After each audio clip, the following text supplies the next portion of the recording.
ळमो अरिहन्ताळं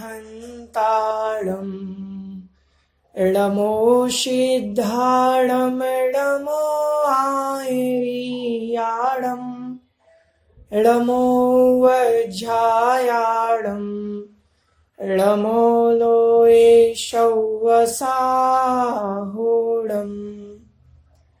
जीवमजीवमदवम् जिणवरवसहेण जेणणे दिठम् देविन्दविन्दवन्दं वन्दे तं शौवदा शीर्षा। बोलिए आदिम तीर्थंकर श्री आदिनाथ भगवान की जय। जगत कल्याणी द्वादशांग जनवाणी माता की जय। संत शिरोमणि आचार्य गुरुदेव श्री विद्यासागर जी महामुनिराज की जय।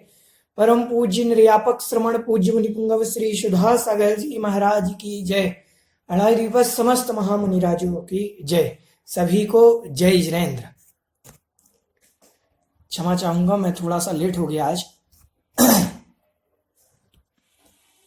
आइए, हमने कल देखा था समुद्घात के विषय में। उसके पहले हमारी जो चर्चा चल रही थी वह इस विषय पर चल रही थी कि जो जीव है वह कितना बड़ा है। तो व्यवहार ने इसे बताया था कि समुद्घात की अवस्था को छोड़ करके यह जीव छोटे बड़े शरीर प्रमाण है। जितना उसका शरीर है उतना वह जीव है, इस प्रकार से वहां बतलाया था। और आगे कह रहे हैं कि अब समुद्घात की अवस्था क्या है। तो समुद्घात के लिए आचार्य महाराज ने कहा कि मूल शरीर को छोड़े बिना, समुद्घात किसे कहते हैं? मूल शरीर को छोड़े बिना आत्म प्रदेशों का शरीर से बाहर निकलना समुद्घात कहलाता है। वह 7 प्रकार का होता है। हमने कल कषाय समुद्घात, वेदना समुद्घात और वैक्रियक समुद्घात, यह 3 समुद्घात की परिभाषा देख ली थी। आइए आज हम आगे देखते हैं।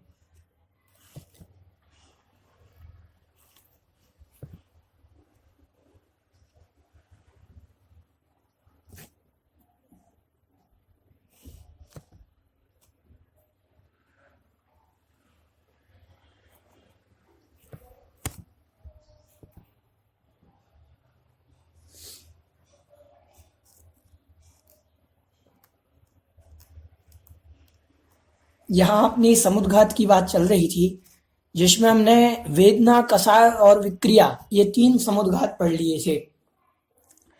अब आते हैं मारणांतिक समुद्घात।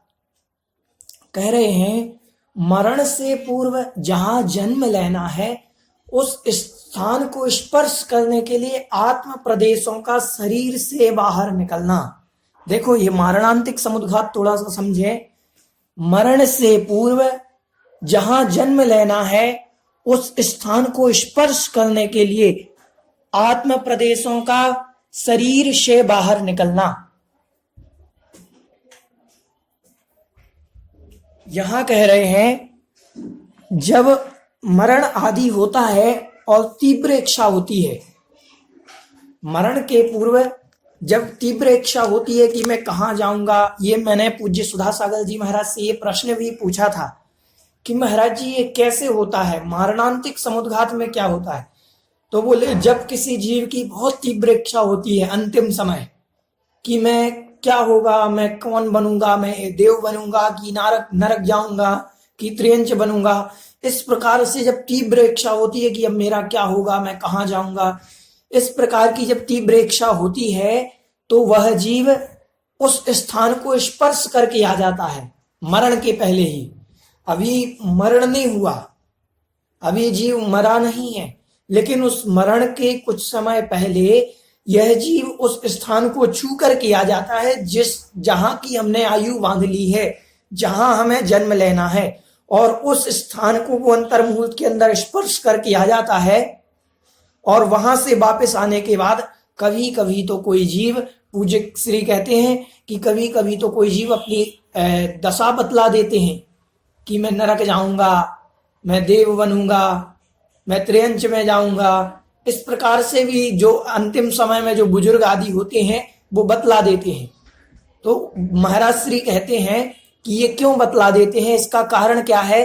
तो बोले हो सकता है इनका मारणांतिक समुद्घात हो गया हो, जिसके कारण इन्हें आभास होने लगता है, ऐसा आभास होने लगता है कि मैं नरक जाऊंगा, मैं त्रियंच बनूंगा। तो ये मारणांतिक समुद्घात होता है। समझ में आया विषय? मारणांतिक समुद्घात समझ में आया? चलिए, किसी की इन विषय में जिज्ञासा तो नहीं मारणांतिक समुद्घात में? जी स्मिता जी शाह, आपको अनम्यूट कर रहा हूं जी। हाँ भैया जी, वो मारणांतिक समुद्घात में कितने टाइम तक अंतर्मुहूर्त तक नहीं, सारे स्पर्श करके आते हैं? हाँ, अंतर्मुहूर्त, सबका काल, समुद्घात का काल अंतर्मुहूर्त है उत्कृष्टतया, और जघन्यतया भी इतना ही है, वो इतने ही में ही जाता और इतने में ही वापस आ जाता है। तो मालूम पड़ जाता है इतने में, तो बोल सकते हैं मैं इधर जाए, इतना टाइम रहता है? हाँ रहता है, बिल्कुल रहता है। समझ में आ जाता है? हाँ समझ में आ जाता है। हाँ, कोई कोई बतला भी देता है और किन्हीं किन्हीं को समझ में भी नहीं आता, मतलब किन्हीं किन्हीं को आभास होने लगता है, तो कोई बता भी दे और कोई भी ना भी बताए। और मारणांतिक समुद्घात सबका हो, किनका होता अपन को नहीं मालूम चलता। ये सिर्फ अनुमान लगाया जा सकता है कि जिसकी तीव्र इच्छा होती है अंतिम समय, वो जाता है, उसके आत्म प्रदेश निकलते हैं। ठीक है? नहीं, कोई कोई कभी कभी ऐसा होता है, तो कोई मरने वाला है तो अच्छा दिखाई देता है, उसका मुंह तेज दिखता है। हाँ, तो हो सकता है, हंसी रहता है, फिर हो सकता है, महाराज श्री ने कहा हो सकता है कि उसने देवायु का वंद किया हो, उसने देवायु का वंद किया हो, उस स्थान को स्पर्श करके आ गया तो वो खुश हो जाता है। आत्म प्रदेशों में आप बताया था ना महाराज श्री ने कि कोई भी समुद्घात हो, आत्म प्रदेशों में कुछ ना कुछ अंतर जरूर आता है, तो उस स्थान को स्पर्श करके आने से कुछ शांति मिली होगी उसको कि मैं देवायु में जा रहा हूं। तो इस प्रकार से होता है। चलिए, रीनू जी पहाड़िया जी। जय जिनेन्द्र भैया जी। जी जय जिनेन्द्र भैया जी, ये समुद्री बात चारों गतियों के जीवों में होता है कि किनके होता है? कौन से जीवों को? चारों गतियों के जीवों में हो सकता है। हो सकता है। हाँ हाँ। निकिता जी गांधी, मैं आपको अनम्यूट किया है।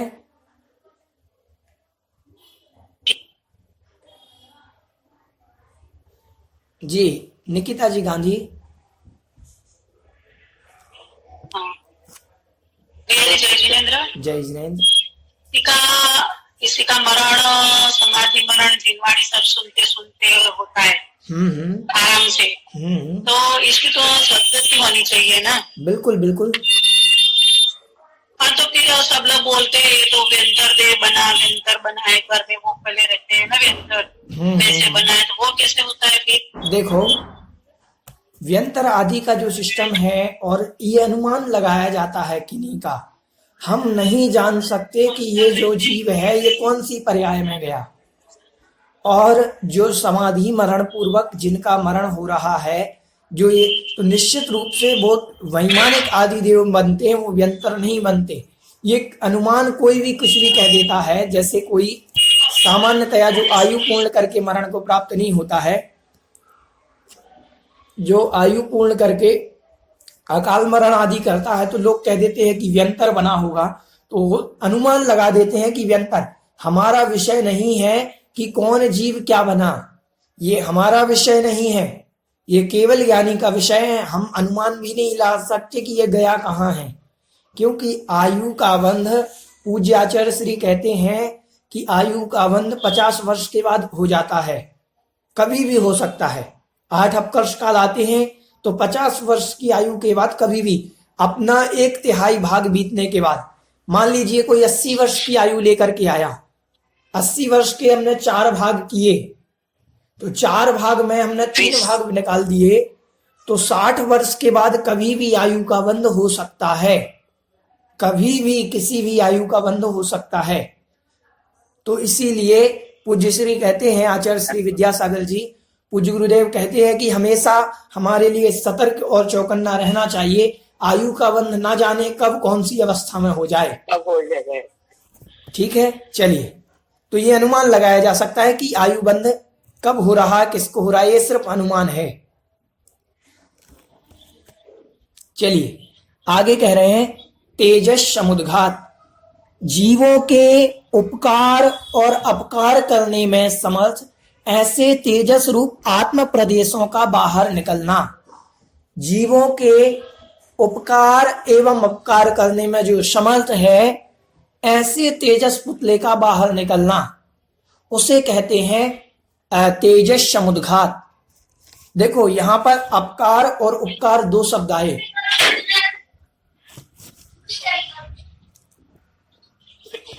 अपकार और अपकार से मतलब लेना है कि मुनिराज, जैसे ये जो द्विपायन मुनि का कथन आता है, द्विपायन मुनि का कथन तेजस पुतला निकला था। कौन सा पुतला? तेजस पुतला।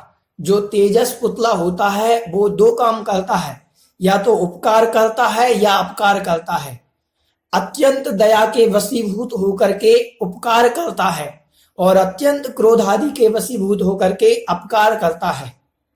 द्विपायन मुनि को अत्यंत क्रोध आया था, तो उन द्विपायन मुनि को, मुनिराज थे वो, छठवां गुण स्थान था उनका, ध्यान से सुनना, कि सारी नगरी जल गई थी, भस्म हो गई थी द्विपायन मुनि के क्रोध से।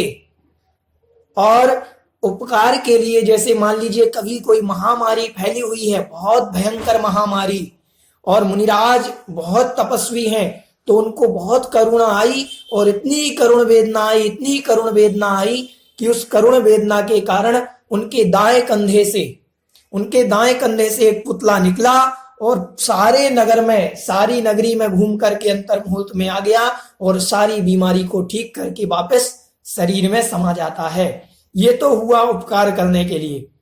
और अपकार करने वाला जो पुतला होता है वो विलाव की आकृति का निकलता है, बिल्ली की आकृति का, विलाव की आकृति का बाएं कंधे से निकलता है, और वो बाएं कंधे से निकला हुआ पुतला सारे नगर को भस्म कर देता है और वापस उसी कंधे से समाहित होता है, और जिस कंधे से वो जाता है, जिनके शरीर से निकला उनको भी भस्म कर देता है। समझ में आ रहा है? तो पूज्य सुधा सागर जी महाराज हमेशा अपने प्रवचन में कहते हैं कि बेटा अपने जीवन में, पूज्य गुरुदेव की यही वचन है कि अपने जीवन में किसी तपस्वी को मेरे कारण क्रोध ना आ जाए, क्योंकि हमारे तपस्वी का क्रोध इतना हो सकता है कि सारी नगरी जला देता है। समझ आ रहे हैं? ये मुनिराज का उत्कृष्ट क्रोध होता है। मुनिराज अगर क्रोध करने पर आ जाएं, मुनिराज देखो छठवें गुण स्थान में भी कौन सी कसाय होती है? संज्वलन। देखो एक आज अपन थोड़ा सा समझें कि अपन कहते हैं अनंतानुबंधी इतनी भयंकर होती है, अनंतानुबंधी बड़ी कसाय। अरे मुनिराज तो छठवें गुण स्थान में है, उनकी ना अनंतानुबंधी है, ना प्रत्याख्यानावरण है, ना अप्रत्याख्यानावरण, उनकी मात्र संजुलन कसाय कही। संजुलन कसाय कैसी होती है? पानी की रेखा के समान, पानी पर लाइन खींचने जैसी। सोचो संजुलन कसाय की इतनी तीव्रता, उसका जो अनुभाग है संजुलन कसाय का, इतना तीव्र अनुभाग कि सारी नगरी जला दे। इतना तीव्र अनुभाग संजुलन कसाय का हो सकता है। इसीलिए पूज्य गुरुदेव कहते हैं कि कभी भी किसी तपस्वी को, किन्हीं साधु को हमारे कारण क्रोध ना आ जाए, क्योंकि साधु का क्रोध करना, साधु का क्रोध इतना भयंकर हो सकता है कि स्वयं सारी नगरी को, सारी दुनिया को जलाने में समर्थ हो सकता है। तो इस प्रकार से योजनाओं को जलाने में समर्थ हो सकता है साधु का क्रोध। तो ये समझना चाहिए कि ये तेजस और पुतला जो होता है ये दो रूप में निकलता है, या तो उपकार करने या अपकार करने। तो हमेशा साधुओं के प्रति उपकार के भाव हो। ये कभी बिरले ही ऐसे केस होते हैं जिनमें साधु उपकार की भावना आ जाए, अपकार की भावना आ जाए, क्रोध आदि आ जाए, तो ये विरले केस होते हैं साधुओं में। तो तब तेजस पुतला निकलता है, जो एक तो या तो जला करके आता है या किसी को, बीमारी को, महामारी को दूर करके आता है। जी रीनू जी पहाड़िया, मैं आपको अनम्यूट कर रहा हूं। जी आपकी कोई जिज्ञासा इस विषय में? भैया जी, मैं ये पूछना चाहती कि समुद्र का काल अपेक्षित है कि जैसे वर्तमान में पंचम काल चला तो अभी भी समुद्र का टूटा है नहीं, कि अभी काल तो अपेक्षित है? समुद्रघात काल की अपेक्षा तो कुछ नहीं है, लेकिन अभी अपन कह नहीं सकते कि समुद्रघात का कोई काल नहीं होता। समुद्रघात का हाँ अब केवली समुद्रघात है, तो अभी केवली तो इस जगह नहीं है, तो केवली समुद्रघात कर नहीं सकते। हाँ विदेश क्षेत्र में तो है अभी भी, तो वहां हो सकता है। सारे समुद्रघात होते हैं, सब समय होते हैं, लेकिन अभी अपन कह नहीं सकते कि कब कौन सा किसका समुद्रघात हो जाए। ठीक है। तो कहने का मतलब है कि ये भी केवली का ही विषय है, समुद्रघात किसको हो रहा है किसको हाँ नहीं हाँ, होता ये है। हमारा विषय नहीं है। ये अवधि ज्ञानधारी आदि मुनिराज जान सकते हैं, क्योंकि जो पुतला निकलता है वो किसी न किसी रूप का होता है, उद्गल का पिंड होता है। तो अवधि ज्ञानी केवल ज्ञान महाप्रिय ज्ञानी भी जान लेते हैं कभी कभी। हाँ समझ। हाँ तो वो वेदना और कषाय समुद्रघात भी होता है, तो उसमें भी पुतला निकलता है कि वो केवल आत्म प्रदेश ही बाहर उसमें जाता है? आत्म प्रदेश बाहर निकलते हैं, उसमें पुतला नहीं अच्छा। निकलता। पुतला सिर्फ तेजस हाँ समुद्रघात में निकलता है और आहारक समुद्रघात में। चलिए आगे देखते हैं।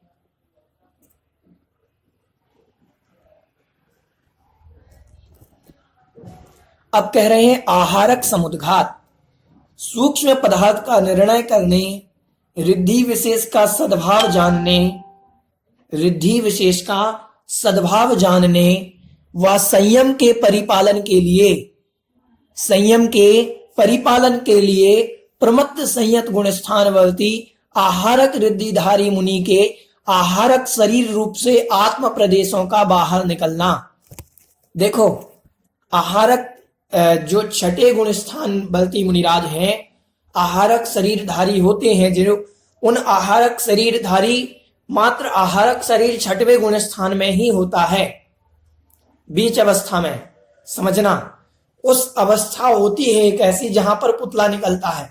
कोई मुनिराज ध्यान कर रहे हैं, सामायिक कर रहे हैं, और सामायिक करते करते कोई तत्व का निर्णय कर रहे हैं, और इतने ज्ञानी मुनिराज, इतने तपस्वी मुनिराज तत्व का निर्णय करते करते किसी प्रश्न पर अटक गए।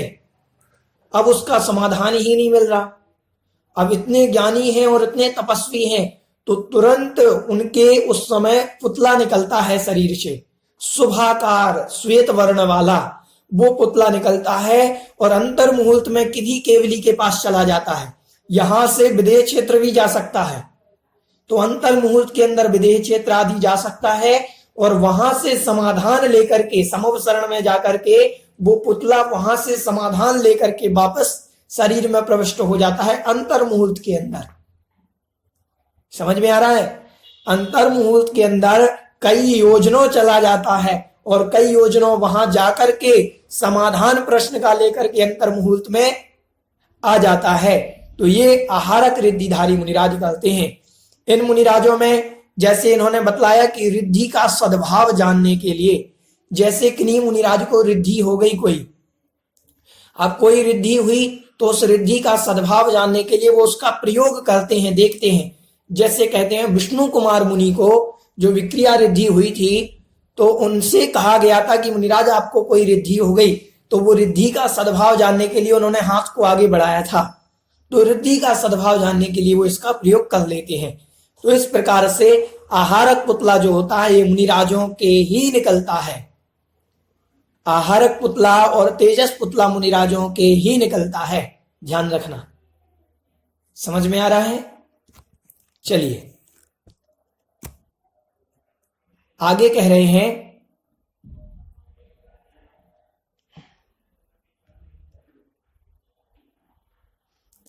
केवली समुद्घात वेदनीय नाम गोत्र और वेदनीय नाम गोत्र इन तीन आघातिया कर्मों की स्थिति को अंतर्मुहूर्त करने के लिए केवली भगवान के आत्म प्रदेशों का मूल शरीर से बाहर निकलना। कौन कौन से? वेदनीय नाम गोत्र, इन तीन आघातिया कर्मों की स्थिति कितने करने के लिए? अंतर्मुहूर्त करने के लिए। अंतर्मुहूर्त जब होता है उस समय अंतर्मुहूर्त करने के लिए, अंतर्मुहूर्त समय बचता है 14वें गुण स्थान में प्रवेश का। तो मुनिराज अंतिम 3 समय में 3-4 अंतिम के जो अंतर्मुहूर्त होता है उसमें सबसे पहला काम क्या करते हैं? सुनो, उसमें सबसे पहला काम करते हैं। जैसे किन्हीं मुनिराज के केवली के, ध्यान से सुनना, केवली समुद्घात क्यों होता है? केवली समुद्घात 4 कर्म रहते हैं शेष केवली के, वेदनीय, नाम, गोत्र और आयु। वेदनीय, नाम, गोत्र और आयु। अब किन्हीं मुनिराज की आयु तो फिक्स है, आयु जितनी होगी उतना ही उनका काल चलेगा। आयु तो बची अंतर मुहूर्त। अब वेदनीय कर्म है 12 मुहूर्त का, ध्यान से सुनना, आयु अंतर मुहूर्त की है, वेदनीय 12 मुहूर्त का है। ये 1 साल का है ये कोई कर्म, ये 2 साल का है कोई ऐसा कर्म है। तो इन कर्मों की स्थिति को समुद्घात में, केवली समुद्घात में इन तीनों कर्मों की स्थिति को अंतर मुहूर्त किया जाता है। कितना किया जाता है? अंतर मुहूर्त किया जाता है समुद्घात की अवस्था में। समुद्घात भगवान का कैसा होता है? दंड, प्रतर, लोकपूरण, वो दंड, कपाट, प्रतर और लोकपूरण, 4 प्रकार से केवली समुद्घात होता है। सबसे पहले भगवान बैठे हुए हैं, पद्मासन मुद्रा लगाए। अब पद्मासन मुद्रा में उनके शरीर की आकृति का, जब भगवान केवली भगवान का समुद्घात होता है तो सबसे पहले दंड बनता है, एक डंडा। डंडे की आकृति का सीधे आत्म प्रदेश फैलते हैं तीनों लोकों में, सीधे, समझ रहे हैं? सीधे आत्म प्रदेश फैलते हैं। शरीर का मान लीजिए माप उनका 5 फीट है, शरीर की चौड़ाई मान लीजिए उनके 4 फीट है। कितनी फीट है? 4 फीट शरीर की चौड़ाई है, मान लीजिए ये चौड़ाई जो है, तो इस आकृति का डंडा बन जाएगा 4 फीट का पूरा 3 लोक प्रमाण, समझ रहे हैं? ये हुआ दंड। फिर होता है कपाट। अब ये 4 फीट का, मान लीजिए ये 4 फीट है पूरा, ये 4 फीट का जो दंड है ये कपाट रूप में खुलेगा, मतलब और फैलेगा। अभी 4 फीट था, अब ये ऐसा खुलेगा तो 4 के 8 फीट हो जाएंगे। कितने हो जाएंगे? 8 फीट। ये हो गया कपाट। कपाट मतलब होता है दरवाजा। दरवाजे जो होते थे पहले 2 ऐसे होते थे, आपने ध्यान दिया होगा। पहले अभी भी 2 दरवाजे होते हैं, तो 2 दरवाजे ऐसे खुलते हैं। तो ये हुआ पहले दंड, दंड मान लीजिए इतना, और दंड में ये कपाट, समझ में आया? ये हुआ कपाट। फिर आता है प्रतर। ये प्रतर जो होता है 3 लोक का जो नक्शा बनता है, उस नक्शे के आधार में अंतिम 3 बात वलयों को छोड़ करके पूरे लोक में फैल जाना। भगवान के आत्मा प्रदेश फैल रहे हैं, अरिहंत भगवान के, तो अंतिम जो वलय हैं लोक के, जो 3 बात वलय हैं जिन पर पूरा लोक टिका हुआ है, उन 3 बात वलयों को छोड़ करके बाकी के पूरे लोक में फैल जाना। समझ में आ रहा है? कुछ राजू कम, कुछ योजनों कम 14 राजू प्रमाण, 7 राजू अंदर चौड़ाई वाले, तो इतना जो फैल जाता है ये हुआ प्रतर। और फिर होता है लोक पूरण, मतलब तीनों लोकों में पूरे स्थान पर केवली भगवान की आत्म प्रदेशों का फैल जाना, ये लोक पूरण समुद्घात होता है। समझ में आ रहा है? इन्हें लोक पूरण समुद्घात के बाद वापस ये आते हैं उन्हीं समुद्घातों से। लोक पूरण से फिर प्रतर होगा, प्रतर से फिर उनका वो कपाट बनेगा, कपाट बना, कपाट से फिर उनका दंड आएगा, दंड के बाद वो आत्म प्रदेश शरीर प्रमाण हो जाते हैं। समझ में आया केवली समुद्घात? चलिए, इस विषय में किसी की कोई जिज्ञासा हो? समुद्घात के विषय में हमने जो पढ़ा, किन्हीं की कोई जिज्ञासा हो? चलिए, समझ में आया सभी को ये विषय? 7 प्रकार के समुद्घात होते हैं। ये समुद्घात, जी निकिता जी गांधी, मैं आपको अनम्यूट कर रहा हूं जी। भैया जी, ये पुतला मस्तक में से निकलता है कि हाथ में से निकलता है? नहीं, तेजस पुतला जो होता है वो कंधों से निकलता है, दाएं और बाएं कंधे से। अशुभ पुतला दाएं से निकलेगा, अशुभ पुतला बाएं से निकलेगा तेजस समुद्घात में। और आहारक समुद्घात में पुतला मस्तक से निकलता है।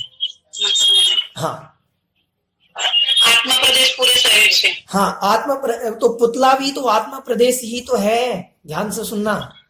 वो पुतला जो बनता है वो आत्म प्रदेशों का एक उद्गल पिंड तो बनता ही है, कर्मों से सहित है। हाँ, आत्म प्रदेश मैंने आपको बताया था, जैसे रबड़ को हम खींचते जा रहे हैं तो ये रबड़ ही खींचती है। मान लीजिए शरीर का कोई पुतला विदेह क्षेत्र में अरिहंत भगवान के पास गया तो विदेह क्षेत्र तक ये आत्म प्रदेश जुड़े हैं उससे, पुतले से, टूटते नहीं कहीं बीच में। समझ रहे हैं आप? हाँ, ऐसी अवस्था होती है सारी।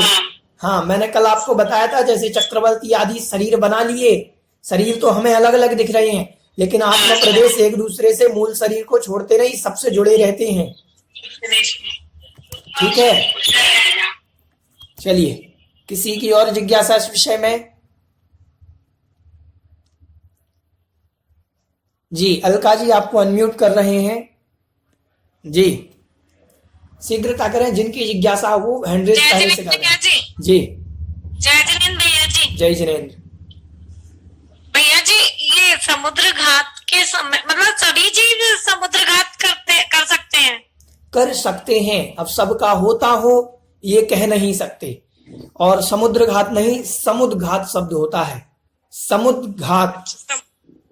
समुद्र घाट, हाँ, तो इसमें जरूरी नहीं। मतलब केवली भगवान कब करते हैं समुद्र घाट? केवली भगवान अंतिम अंतर मुहूर्त में, 13वें गुण स्थान के अंतिम अंतर मुहूर्त में। मतलब आपने भी बताया 3 समय हाँ पहले। हाँ, मतलब जो 2 4 6 समय लगते हैं, एक एक समय लगता है, एक एक दंड में, प्रतर में, लोक पूरण में, इनमें सब में जो समय लगता है वो अंतिम अंतर मुहूर्त में केवली भगवान 13वें गुण स्थान के अंतिम अंतर मुहूर्त में ये समुद्घात करते हैं। अब जरूरी नहीं सारे केवलियों के समुद्घात हों, समझ रहे हैं आप? जिनकी आयु कर्म के बराबर, जिनके अन्य कर्मों की स्थिति हो गई पहले से है, आयु कर्म के बराबर 3 कर्मों की स्थिति भगवान की अगर पहले से है तो उन्हें समुद्घात की आवश्यकता क्या? आवश्यकता इसीलिए पड़ी समुद्घात की क्योंकि ये जो 3 कर्म है ये इनकी स्थिति ज्यादा है, ये हमें आयु कर्म के बराबर करनी है। जी, 14वें गुणस्थान की स्थिति बराबर करने के लिए समुद्घात करते हैं। 14वें गुण स्थान की नहीं, आयु कर्म की स्थिति बराबर करने के लिए, आयु कर्म के बराबर स्थिति करने के लिए। ठीक है, मान लीजिए हमारी उम्र 5 वर्ष बची है, ध्यान से सुनना, और वेदनीय कर्म की उम्र 6 वर्ष है और किसी कर्म की उम्र 8 वर्ष है, तो हमारी आयु जब 5 वर्ष की है तो अन्य कर्मों को भी हमें 5 वर्ष तो करना पड़ेगा, क्योंकि उसके बाद तो सिद्ध बनना है, उसके बाद तो वो कर्म भोगना ही नहीं है। तो वो स्थिति जो ज्यादा थी उनको कम किया जाता है केवली समुद्घात के माध्यम से, उनको अंतर मुहूर्त किया जाता है केवली समुद्घात के माध्यम से। ठीक भैया जी, समझ में आ गया जी। आभा जी, अब मैं आपको अनम्यूट कर रहा हूं। जी,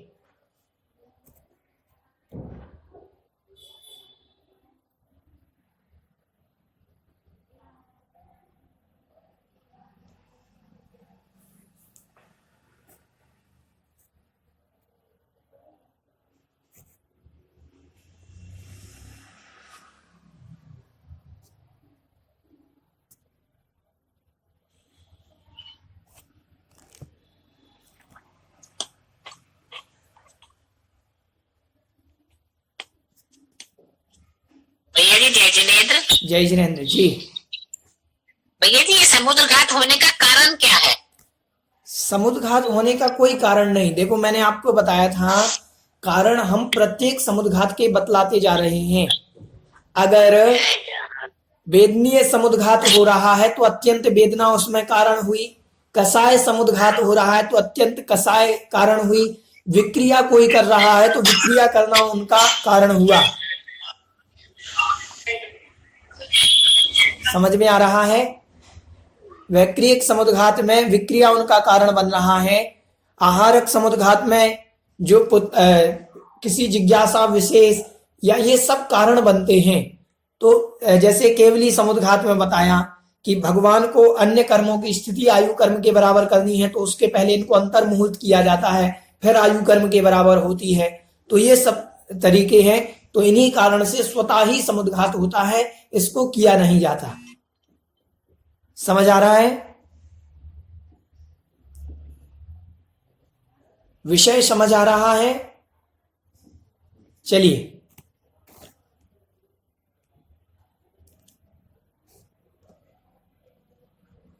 इस विषय में किसी की कोई जिज्ञासा तो नहीं है समुद्घात के विषय में?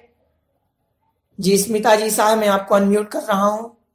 जी भैया जी, अपने पहला दंड, પછી लोक प्रकर, પછી दंड चार कपाट, बोला ना आपने? दंड के बाद आएगा कपाट। कपाट, कपाट के बाद आएगा कपाट। प्रतर, प्रतर के बाद आएगा लोक पूरण। प्रथर, प्रथर, ये मैं समझ में नहीं आया।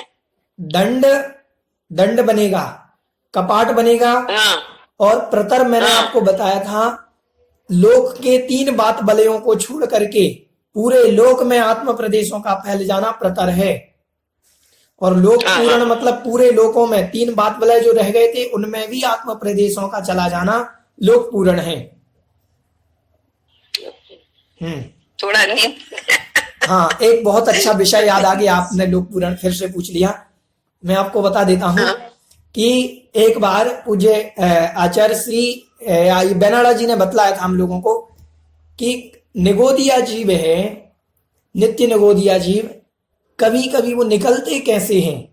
अब उन्होंने तो कोई पुण्य किया नहीं, कैसे निकल आते हैं, उनका कारण क्या होता है निगोद से निकलने का। समझ रहे हैं विषय? विषय बहुत अच्छा है, ध्यान से सुनना सभी लोग, कि निगोदिया जीव जो होते हैं ये कैसे निकल आते हैं। तो कहा कि जैसे केवली भगवान कभी समुद्घात करते हैं, केवली भगवान समुद्घात करते हैं तो उनके आत्म प्रदेश तीनों लोकों में फैलते हैं, मतलब हमारे शरीर से होकर के भी गुजरते हैं। किनके? केवली भगवान के आत्म प्रदेश हमारे शरीर से होकर के गुजरते हैं। और न जाने विदेह क्षेत्र से कितने जीव मोक्ष जा रहे हैं और कितने जीव अभी समुद्घात करते होंगे। तो हमेशा इतने परिणामों में विशुद्धि बना के रखना कि भगवान, साक्षात भगवान तो हमें मिल नहीं सकते, मिल नहीं रहे, तो भगवान के आत्म प्रदेश हमारे शरीर से होकर के गुजरते हैं। तो बोले तीनों लोकों में जब वो फैलते हैं तो अनंत निगोदिया जीव जो भरे हुए हैं उनमें से किन्हीं जीवों के पुण्य आते हैं, अच्छे परिणाम तो वहां पर लब्धियां तो रहती हैं, वहां शुभ लब्धि में अच्छे थोड़े से उनके परिणाम बने और वह निगोद से निकल आते हैं। समझ में आ रहा है?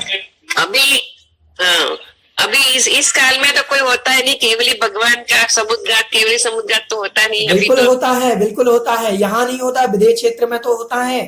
विदेश क्षेत्र में होता है। तो क्या विदेश क्षेत्र में तीनों लोक में हम नहीं आते क्या?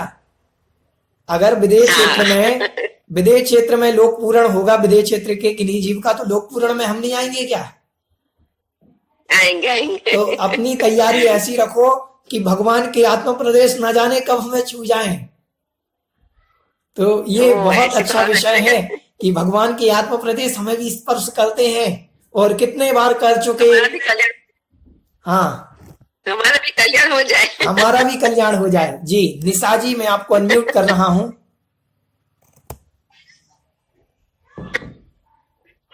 जी निशा जी, आपको अनम्यूट किया। हेलो जी, जय जिनेन्द्र। जय जिनेन्द्र। हाँ भैया जी, उसे तो अपन यहाँ से मरते हैं उसके बाद विदेश क्षेत्र में जा सकते हैं?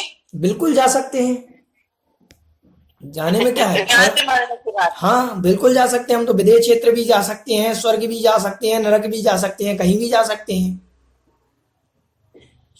लेकिन कहते हैं, सुनो, विदेश क्षेत्र जाने में अपन को मालूम क्या कि हम जाएंगे विदेश क्षेत्र की नहीं जाएंगे? ये पक्का है क्या हमारा विदेश क्षेत्र ही जाएंगे हम? नहीं, कह तो नहीं सकते कि हम विदेश क्षेत्र जाएंगे। तो कहते हैं कि यहां से 123 जीव मरण करके मिथ्या दृष्टि, 123 मिथ्या दृष्टि जीव मरण करके विदेश क्षेत्र जाएंगे और वो 123 नियम से मोक्ष जाएंगे वहां से। अब दृष्टि जीव ही जाते हैं? नहीं नहीं, मिथ्या दृष्टि जीव ही जाते नहीं। यहाँ के इस पंचम काल के यहाँ के 123 जीव जो जाएंगे वो मिथ्या दृष्टि होंगे और वो नियम से मोक्ष जाएंगे, ऐसा वर्णन आया है, वहां से मोक्ष जाएंगे। लेकिन अभी तो अपन सम्यक दृष्टि हैं, तो क्या हमें मिथ्या दृष्टि बन करके मरण करना? नहीं। अरे क्यों मिथ्या दृष्टि बने, हम तो सम्यक दृष्टि बन करके मरण करके वहां जाएंगे। समझ में आ रहा है? तो मिथ्या दृष्टि तो वहां जाएंगे, ये कन्फर्म है। वो 123 उनका तो कन्फर्म, उनकी तो टिकट कन्फर्म है कि उनको जाना है। लेकिन हमारा अभी कन्फर्म नहीं है कि हम विदेह क्षेत्र जाएंगे कि देव बनेंगे कि क्या बनेंगे। हो सकता है कि विदेह क्षेत्र से और अच्छी हमें सदगति मिल जाए। हम मान लीजिए मुनिराज होते हैं, वो लौकांतिक बन जाएं। लौकांतिक देव क्या होते हैं? एक भवातारी होते हैं, ब्रह्म स्वर्ग में उत्पन्न होते हैं। वह लौकांतिक देव बन जाएं और अगले भाव में मुनि बन करके मोक्ष चले जाएं। तो जरूरी नहीं कि वो विदेह क्षेत्र जाया जाए। विदेह क्षेत्र में जाना जरूरी नहीं, अपन को तो वो स्थान चाहिए जहां अपना कल्याण हो सके। तो कल्याण के लिए विदेह क्षेत्र वर्तमान में है, यहां से मोक्ष नहीं जाया जाता, तो कह देते हैं कि विदेह क्षेत्र से अभी वर्तमान में कभी भी मोक्ष जा सकते हैं। ठीक है, चलिए किन्हीं की और जिज्ञासा किसी विषय में?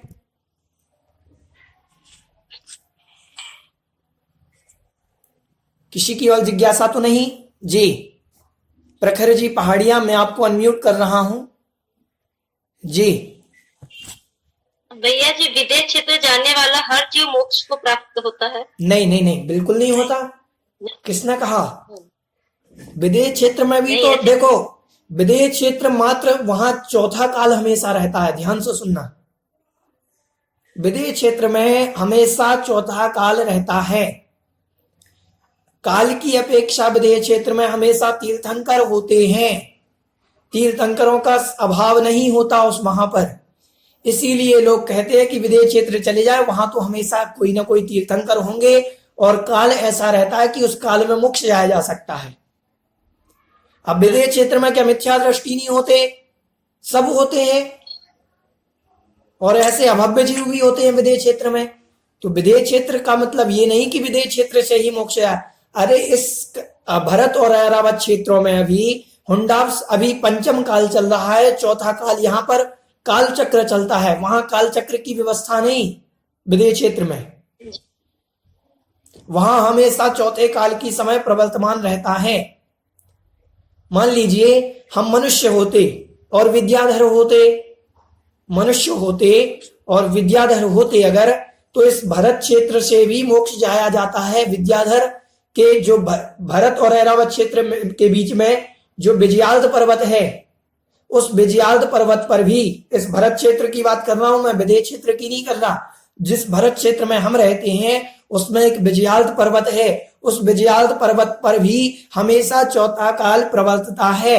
मतलब उस पर्वत से भी हमेशा मोक्ष जाया जा सकता है। तो अभी ऐसा नहीं कह सकते कि भरत क्षेत्र से कोई मोक्ष नहीं जा रहा। हो सकता है विद्याधर लोग भरत क्षेत्र से भी मोक्ष जा रहे हो, विजयाल्द पर्वत से। ठीक है, चलिए किसी की और जिज्ञासा इस विषय में? विजयात पर्वत में हमेशा चौथा काल ही रहता है। कहाँ पर? विजयात पर्वत पर। हाँ, विजयाल्द पर्वत पर विदेह क्षेत्र में हमेशा चौथा काल प्रवर्तता है जी। स्मिता जी शाह, मैं आपको अनम्यूट कर रहा हूं जी। हेलो जी, सुनाई देता है? जी जी जी जी। और भरत ऐरावत और विदेह क्षेत्र की बात आती है, और विजयात पर्वत की तो कभी सुनने में आता नहीं। विजयात पर्वत पर कभी जन्म होता है क्या अभी? हाँ होता है, बिल्कुल होता है। विजयाल्द पर्वत की श्रेणियां होती हैं। उन श्रेणियों में एक तरफ 60 नगरी, एक तरफ 50 नगरी बनी हुई है। उत्तर की श्रेणी में विजयाल्द पर्वत जो है ये इस आकृति का है, जैसे ये मोबाइल है, ये मोबाइल, इस मोबाइल के ये विजयाल्द पर्वत है। अब इस विजयाल्द पर्वत की एक तरफ उत्तर श्रेणी, एक तरफ दक्षिण श्रेणी। तो उत्तर श्रेणी जो होगी, इस उत्तर श्रेणी में 60 नगरियां बनी हुई हैं विद्याधरों की, और इस तरफ दक्षिण श्रेणी में 50 नगरी बनी हुई है।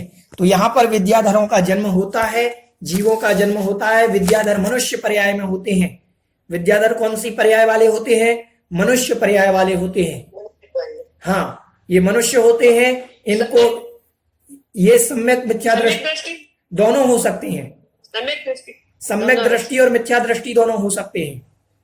जैसे ध्यान से सुनना, रावण विद्याधर था। रावण कौन था? विद्याधर था। विद्याधर सर। हाँ, और देखो नियम होता है, नारायण और प्रतिनारायण जो होते हैं उनमें प्रतिनारायण हमेशा विद्याधर होता है। राम जैसे सुग्रीव जो आदि थे, सुग्रीव वाली आदि, ये भी विद्याधर थे। हनुमान आदि जो थे ये विद्याधर थे। रामचंद्र जी और लक्ष्मण जो थे ये विद्याधर नहीं थे, ये मनुष्य थे सामान्य। ठीक है, इस प्रकार से समझना कि प्रतिनारायण हमेशा विद्याधर होता है और नारायण जो होता है वो हमेशा मनुष्य होता है सामान्य, वो विद्याधर नहीं होता। मुनिराज अगर कोई विद्याधर मोक्ष जाना चाहे तो उनको अपनी समस्त विद्याओं का त्याग करना पड़ता है। पहले जो उनको विद्याएं प्राप्त हैं, आकाश में उड़ने की बहुत सारी विद्याएं, इन सब का त्याग करना पड़ता है। सामान्य मनुष्य जैसे बनना पड़ता है। समस्त विद्याओं का त्याग करके मुनि बना जाता है और उस अवस्था के बाद मोक्ष जाया जाता है। ठीक है, चलिए जी। निकिता जी गांधी, आपकी कोई जिज्ञासा? जी बोलिए निकिता जी गांधी। भैया जी, अपन तो ऐसे तो आप बोले कि मिथ्या दृष्टि 123 आते हैं विदेश क्षेत्र में, तो फिर अपन तो ऐसी भावना बात है कि भगवान हमें भी विदेश क्षेत्र में लेके जाने का, वो कैसे? नहीं, देखो ध्यान से सुनो। विदेह क्षेत्र एक स्थान विशेष है, वहां पर चौथा काल है, अरिहंत भगवान है। अब मान लो हम विदेह क्षेत्र चले गए और हमें वो स्थान नहीं मिला, वो निमित्त नहीं मिले, तो जरूरी नहीं हम मिथ्या दृष्टि क्यों बने, हमें तो सम्यक दृष्टि बनना है। हम मिथ्या दृष्टि क्यों बने? अरे यहाँ पर तो अपन मान लीजिए करोड़ों की जनसंख्या है मनुष्यों की इस भारत में। मिथ्या दृष्टि कितने? सारे मिथ्या दृष्टि, गिने चुने सम्यक दृष्टि। तो क्या इन सारों में से सारे जाएंगे?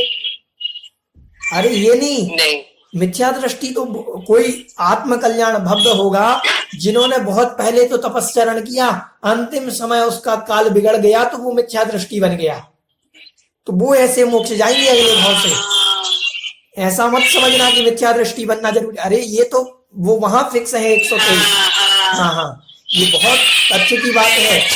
और ऐसा मत समझना हम हजारों बार, ना जाने कितनी बार विदेश क्षेत्र घूम करके आ गए, कितनी बार हमें चौथा काल मिल गया, कितनी बार भगवान का समवसरण मिल गया, फिर भी उद्धार नहीं हुआ। बस ये तो निमित्त तो कई बार मिले।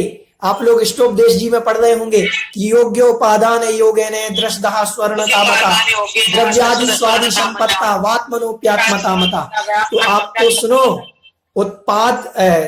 ये उपादान तो हमारे पास है, निमित्त। अब निमित्त कभी मिल गया, कई बार मिल गया निमित्त। भगवान तीर्थंकर आदिनाथ का समवसरण मिला था मारीची को, इससे बड़ा निमित्त क्या चाहिए? ध्यान से सुनना, भगवान तीर्थंकर स्वामी का, भगवान आदिनाथ का समवसरण मिला था। भगवान आदिनाथ साक्षात मिले थे मारीची को, तो निमित्त नहीं थे क्या? भगवान आदिनाथ से बड़ा कोई निमित्त हो सकता है क्या? फिर भी मारीच अपना उद्धार नहीं कर पाया, वहां 363 मत चला करके आया और अधोलोक में गया। तो ये मारीच, अरे हम कई बार भगवान के समवसरण में गए और मारीच जैसे बन करके निकल आए।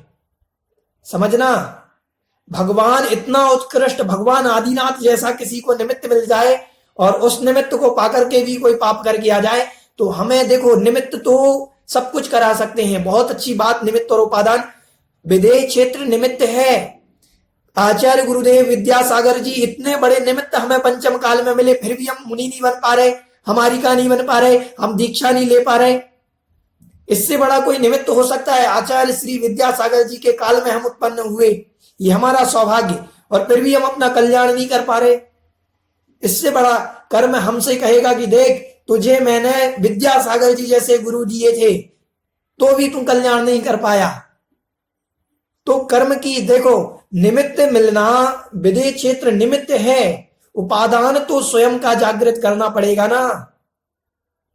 हम कई बार विदेह क्षेत्र घूम करके आ गए, हम यहां बैठ करके विदेह क्षेत्र का रोना धोना बैठ जाए कि हम विदेह क्षेत्र जाएंगे तब हमें पंचम काल मिला। अरे कई बार हम चौथे काल में उत्पन्न हुए, कई बार भगवान का समवसरण पाया, कई बार हमने विदेह क्षेत्र गए, साक्षात अरिहंतों के दर्शन किए और वहां अरिहंतों की दिव्य ध्वनि सुन करके भी हमारा कल्याण नहीं हुआ। समझ रहे हैं? तो निमित्त कुछ करता नहीं और निमित्त के बिना कुछ होता नहीं। पूज्य सुधा सागर जी महाराज हमेशा कहते हैं कि निमित्त कुछ करता नहीं, निमित्त के बिना कुछ होता नहीं। हमारे भगवान कुछ करते नहीं और भगवान के बिना कुछ होता नहीं। ये समझना कि विदेह क्षेत्र कुछ करता नहीं, चौथा काल कुछ करता नहीं और चौथे काल के बिना कुछ होता नहीं, ऐसा समझना। जी निधि जी जैन, मैं आपको अनम्यूट कर रहा हूं। जी निधि जी। भैया ये जो केवली समुद्घात होता है उसमें वेदनीय नाम और गोत्र, इनकी समय कैसे वो केवली भगवान कम कर लेते हैं 3 अंतर्मुहूर्त में? देखो ये अवस्था होती है, यहाँ अंतर्मुहूर्त जो जब समुद्घात करते हैं तो कुछ समयों का समुद्घात होता है। सुनो, कुछ समयों का समुद्घात,